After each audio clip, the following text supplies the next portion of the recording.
এই জনস্রোত প্রিয় নেতাকে শেষ শ্রদ্ধা জানাতে, তার শেষ যাত্রায় সামিল হতে। হেলিকপ্টার দুর্ঘটনায় নিহতের দুদিন পেরিয়ে গেলেও প্রিয় নেতার এমন মর্মান্তিক মৃত্যু মেনে নিতে পারছেন না কেউই।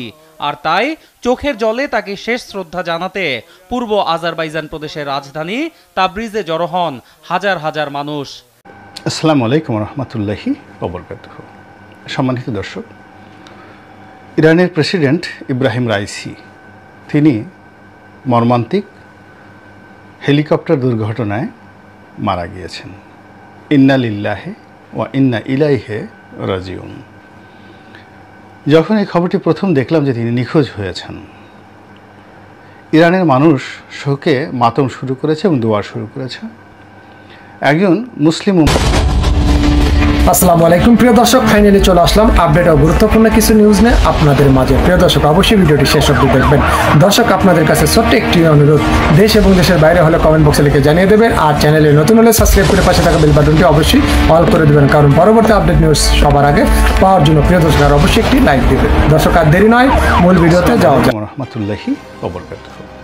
সম্মানিত দর্শক, ইরানের প্রেসিডেন্ট ইব্রাহিম রাইসি তিনি মর্মান্তিক হেলিকপ্টার দুর্ঘটনায় মারা গিয়েছেন। ইন্না লিল্লাহি ওয়া ইন্না ইলাইহি রাজিউন। যখন এই খবরটি প্রথম দেখলাম যে তিনি নিখোঁজ হয়েছেন, ইরানের মানুষ শোকে মাতম শুরু করেছে এবং দোয়া শুরু করেছে। একজন মুসলিম উম্মার সদস্য হিসেবে আমার ভীষণ রকম মন খারাপ হয়ে গেল, এবং সেই মন খারাপ আমার কিন্তু এখনো পর্যন্ত আছে। আমি এই সংক্রান্ত একটি ভিডিও তৈরি করার প্ল্যান করছিলাম, কিন্তু মনের এই যে অস্বস্তিকর একটি অবস্থা এবং আসলে প্রকৃত ঘটনাটা কি তার জন্য আমি সময় নিচ্ছিলাম। এর কারণ হলো, এটা কি কেবলই মাত্র নিছক একটি দুর্ঘটনা, অথবা এই ঘটনার পেছনে ইসরায়েলের গোয়েন্দা সংস্থা মোসাদের কোনো হাত আছে কিনা, কিংবা আমেরিকা যেভাবে কাসেম সুলাইমানিকে মেরে ফেলেছে, যেভাবে ইসরায়েল আক্রমণ করে সিরিয়াতে যে ইরানের কনসুলেট সেখানে আক্রমণ চালিয়ে একজন জাদ্রেল ব্রিগেডিয়ার জেনারেল সহ বেশ কয়েকজন কর্মকর্তাকে মেরে ফেলেছে, এমনইভাবে ইব্রাহিম রাইসির উপর আক্রমণ করে তাকে কি মেরে ফেলা হলো, নাকি ইরানের যে ক্ষমতার অভ্যন্তরীণ যে দ্বন্দ্ব, বিবাদ এবং ফ্যাসাদ, তিনি তার বলি হয়ে মারা গেলেন, নাকি ইব্রাহিম রাইসি নিয়তির কবলে পড়ে? দুইভাবে নিয়তির কবলে মানুষ পড়ে। একটি হলো, আল্লাহ রাব্বুল আলামিন একটা নির্দিষ্ট সময় তার প্রিয় বান্দাকে উঠিয়ে নিয়ে যান, এরকম কোনো ঘটনা দুর্ঘটনার মাধ্যমে, যেন তিনি মানুষের দোয়া, ভালোবাসা, শ্রদ্ধা এবং আশীর্বাদের উপলক্ষ হয়ে থাকেন। আবার কখনো কখনো আল্লাহ কাউকে যদি অপছন্দ করে, তার অন্যায় জুলুম খুব বেশি হলে তাকে এইভাবে দুর্ঘটনার মধ্যে ফেলে তাকে মেরে ফেলেন। তো বিষয়গুলো ঐতিহাসিক, মানে ইতিহাসে এরকম বহু ঘটনা রয়েছে।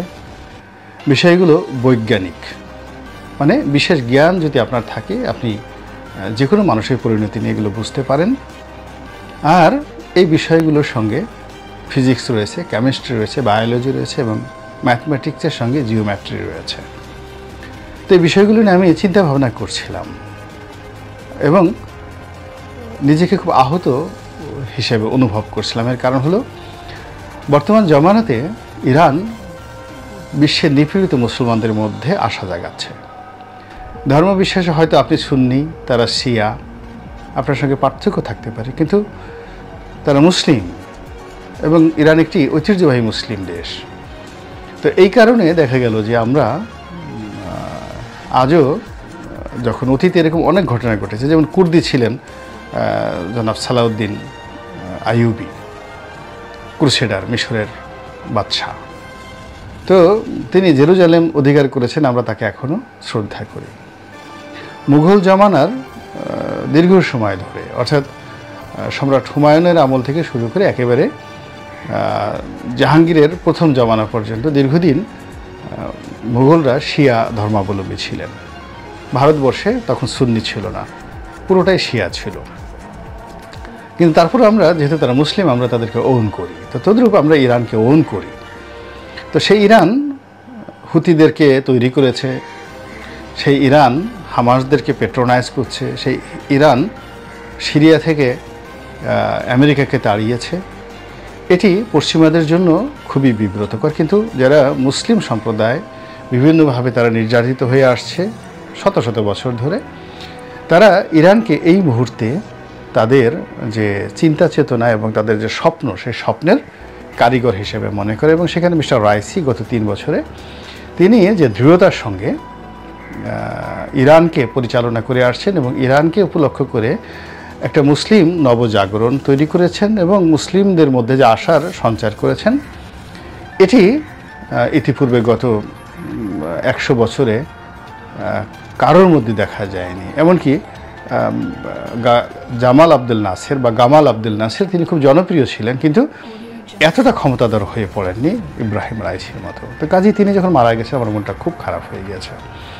আসলে তিনি কেন এবং কিভাবে মারা গেলেন, এখানে যে বিষয়টি পশ্চিমা গণমাধ্যম বিশেষ করে ইকোনমিস্ট পত্রিকা, এবং আপনারা জানেন যে ইকোনমিস্ট পত্রিকাটার মালিক একটা ইহুদি গোষ্ঠী এবং এই পত্রিকাটা সারা পৃথিবীর ফাইন্যান্সিয়াল ইনস্টিটিউশনগুলো তারা নিয়ন্ত্রণ করে। ইহুদিজম প্রচার করা এবং ইহুদিদের অর্থনৈতিক স্বার্থ সংরক্ষণ করে এই পত্রিকাটি গ্লোবাল ফাইন্যান্সের বিষয়ে যে সকল অনুমান করে, যে সকল তথ্য, ডাটা, উপাত্ত এগুলো পরিবেশন করে, সেইগুলোই মূলত আলটিমেটলি জনগণ, সারা দুনিয়ার জনগণ ওইভাবে দেখতে পায় যে ওইগুলি বাস্তবায়ন হয়। তারা আগে প্ল্যান করে, তারপরে সেটা তারা পত্রিকায় প্রকাশ করে এবং তারা পরে সেটা বাস্তবায়ন করে। এই যে দেখুন এখন করোনার যে বিষয়টি, এটিও একটা ইন্দো ইহুদি চক্রে একটা মাস্টার প্ল্যান, যেটা মুখ ফসকে আমেরিকার প্রেসিডেন্ট মিস্টার ডোনাল্ড ট্রাম্প বলে ফেলেছিলেন এবং তিনি এই টিকা নিতে চান নাই, তাকে জোর করে টিকা দেওয়া হয়েছে, জোর করে তাকে টিকা দেওয়া হয়েছে, তিনি কিন্তু টিকা নিতে চাননি।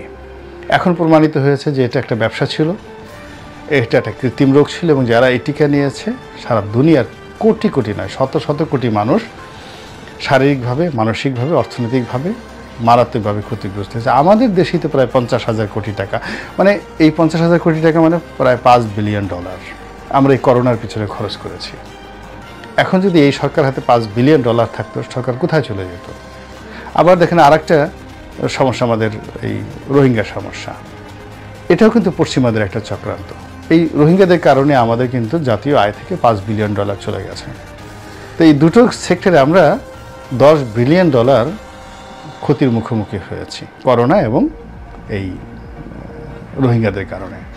আর ইউক্রেন যুদ্ধের কারণে যদি এরকম আরও $10 বিলিয়ন গিয়ে থাকে, তাহলে আমাদের $20 বিলিয়ন একটা স্রেফ পশ্চিমাদের চক্রান্তে চলে গেছে। তাহলে যদি $50 বিলিয়ন আমাদের থেকে থাকে, $20 বিলিয়ন সেখান থেকে চলে গেল, আর বাকি $30 বিলিয়ন যদি থাকে সেটা কনসিকুয়েন্স পারিপার্শ্বিকতার কারণে নামতে নামতে নামতে নামতে এখন $13 বিলিয়ন চলে আসছে। এখন এটা আর রিপেয়ার করা সম্ভব নয়। তো এখন এই যে যে জুলুম নির্যাতন, এটা আমাদের অর্থনীতিবিদরা বিভিন্ন সময় বলে আসছেন, জ্ঞানীগুণী আলেমুলামারা বলে আসছেন।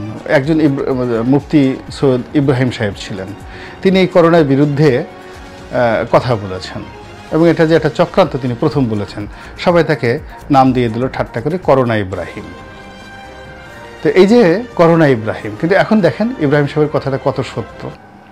আবার দেখেন এই যে অর্থনীতি নিয়ে ডক্টর দেবপ্রিয় ভট্টাচার্য থেকে শুরু করে অন্যান্য যারা রয়েছেন অর্থনীতিবিদ, তারা কিন্তু 3-4 বছর আগের থেকে বলে আসছে যে এই রিজার্ভ এই পর্যায়ে থাকবে না। রিজার্ভ যখন $48 বিলিয়ন ছিল তখন তারা এই কথা বলেছে। এখন সেই জায়গাতে চলে আসছে, কিন্তু এখন তো আর আপনি আইসিইউতে চলে গেছেন, এখন আর এই কাজগুলো করতে পারবেন না। তো সেই দিক থেকে যে ইরানের যে অবস্থানটা, সেই অবস্থানে যে ইরান আমাদের এই সারা দুনিয়ার মুসলমানদের মধ্যে যে স্বপ্ন জাগাচ্ছে এবং যেভাবে মুসলমানদেরকে ইউনাইট করছে, পাকিস্তান, তারপর তুরস্ক, মধ্যপ্রাচ্যের অনেকগুলো দেশ সহ বিভিন্ন জাতিগোষ্ঠীকে তারা একত্র করে ফেলেছে এবং যারা এই জাতিগোষ্ঠীর বিরুদ্ধে ছিল তাদেরকেও নিউট্রাল করে ফেলেছে। এবং তার প্রধান কর্তা ব্যক্তি ছিলেন মিস্টার রাইসি, তিনি এখানে নিহত হয়েছেন। এখন আমি একটা নিরপেক্ষভাবে বলতে পারি যে আমার কাছে প্রথম যেটা মনে হচ্ছে যে ইরানের অভ্যন্তরীণ রাজনীতির বলি তিনি হয়েছেন। তিনি ইরানের যে 1 নম্বর ধর্মীয় নেতা, 1 নম্বর ব্যক্তিত্ব, যিনি এখন প্রধান ব্যক্তি, আয়াতুল্লাহ আলী খামেনি, তার সবচেয়ে বিশ্বস্ত এবং সবাই বলা বলি করছিল যে আয়াতুল্লাহ আলী খামেনির পরে ইব্রাহিম রাইসি হবেন প্রধান। এবং তার সঙ্গে যিনি পররাষ্ট্রমন্ত্রী হিসেবে এই দুর্ঘটনার শিকার হচ্ছেন, তিনি তার সেকেন্ড ইন কমান্ড ছিলেন, মানে ইব্রাহিম রাইসির সেকেন্ড ইন কমান্ড ছিলেন। তো এদের বাইরে লিবারেল যারা ইসরায়েলের সাথে যুদ্ধ করতে চায় না, তারপরে দেশের মধ্যে হিজাব নিয়ে, শরিয়া আইন নিয়ে অত বেশি বাড়াবাড়ি করতে চায় না, অনেকটা পশ্চিমা ধাঁচের একটা লিবারেল ডেমোক্রেসি যারা চায়, ঠিক এই গ্রুপটি এখন খুবই সক্রিয়। এবং এরা আমেরিকার মদদে বেশ কয়েকবার খুব বড় বড় কয়েকটি আন্দোলন করেছেন। 10 লাখ লোকের সমাবেশ করেছেন ইস্পাহান থেকে শুরু করে অন্য বড় বড় শহরগুলোতে। মিস্টার রাইসি খুব শক্ত হাতে এদেরকে দমন করেছেন, খুবই শক্ত হাতে, নিষ্ঠুরভাবে, নির্মমভাবে দমন করেছেন। এবং বেশ কয়েকটি চাঞ্চল্যকর ফাঁসির আদেশ হয়েছে তার জমানাতে। এবং তিনি একটা সময় যখন চিফ জাস্টিস ছিলেন, ঠিক সেই সময়টাতেও শত শত মানুষকে তিনি মৃত্যুদণ্ড দিয়েছেন। এই বিষয়গুলো নিয়ে ইরানের যে অভ্যন্তরে অনেকগুলো উপগ্রুপ রয়েছে এবং সেই উপগ্রুপগুলো সেনাবাহিনীর মধ্যেও আছে, ধর্মীয় কাউন্সিলে রয়েছে, সব জায়গাতে রয়েছে। ফলে তাদের একটা চক্রান্ত যেখানে নেই এটা বলা যাবে না। এর কারণ হলো যে হেলিকপ্টারে করে তিনি সেখানে গিয়েছেন, প্রথমত এখানে তার যাওয়ার দরকার ছিল না, একেবারে অগুরুত্বপূর্ণ একটি বিষয়। এত পুরনো একটা হেলিকপ্টারে করে তার যাওয়ার দরকার ছিল না, তিনি সামরিক এয়ারক্রাফটে করে সেখানে যেতে পারতেন। তো একটা সেই যার কোনো আমেরিকার নির্মিত অনেক পুরনো একটা হেলিকপ্টারে করে তিনি সেখানে গেলেন। এরপর যেভাবে তিনি নিখোঁজ হলেন, বাকি দুটো হেলিকপ্টার চলে এলো এবং তিনি একা সেখানে সেটার কবলে পড়লেন। সব মিলিয়ে এটি একটি অমীমাংসিত বিষয়। দ্বিতীয়ত, আমি কল্পনাই করতে চাই না আমেরিকার চক্রান্ত। আমেরিকা যদি এখানে সত্যিকার অর্থে রাইসিকে হত্যা করতে পারে বা করে থাকে, এটি এখন হবে না, অনেক পরে জানা যাবে, তাহলে মুসলমানদের কপালে দুর্ভোগ আছে এবং আরও বহুদিন আমাদেরকে এই দুর্ভোগ পোহাতে হবে। এবং ইব্রাহিম রাইসি যদি ঠিক আমেরিকার চক্রান্তে নিহত হয়ে থাকেন, তাহলে আপনি নিশ্চিত থাকেন যে এদের পরবর্তী টার্গেট এরদোয়ান, তারপরে টার্গেট হলো মোহাম্মদ বিন সালমান, সৌদি আরবের যে বর্তমান যুবরাজ রয়েছেন তিনি মোহাম্মদ বিন সালমান। এর কারণ হলো তিনি সমস্ত বলয় থেকে, পশ্চিমা বলয় থেকে সৌদি আরবকে বের করে আনার জন্য প্রাণান্ত চেষ্টা করছেন। অনেকে তার সমালোচনা করছেন। তিনি সেখানে সিনেমা চালু করছেন, মেয়েদের ড্রাইভিং চালু করছেন, ডিস্কো ক্যাবারে চালু করেছেন, ওপেন করে দিয়েছেন। এর কারণটা হলো কনজারভেটিভ সোসাইটির বাইরে একটা নতুন তরুণ তুর্কি যাদের বয়স 30-এর নিচে, তাদেরকে তিনি রাজনীতি সচেতন করে তার পক্ষে নিয়ে আসার চেষ্টা করছেন। এর কারণ হলো শক্তিশালী প্রতিপক্ষের সাথে যুদ্ধ করার জন্য আপনার জনসমর্থন লাগবে। তো ইরানের পরে মধ্যপ্রাচ্যে যদি সবচেয়ে প্রভাবশালী রাষ্ট্র থাকে সেটা সৌদি আরব। তো সৌদি আরব সেই ক্ষেত্রে যে কেবলমাত্র সেনাবাহিনীর উপর নির্ভর করবে বা রাজপরিবারের সদস্যের উপর নির্ভর করবে তা নয়।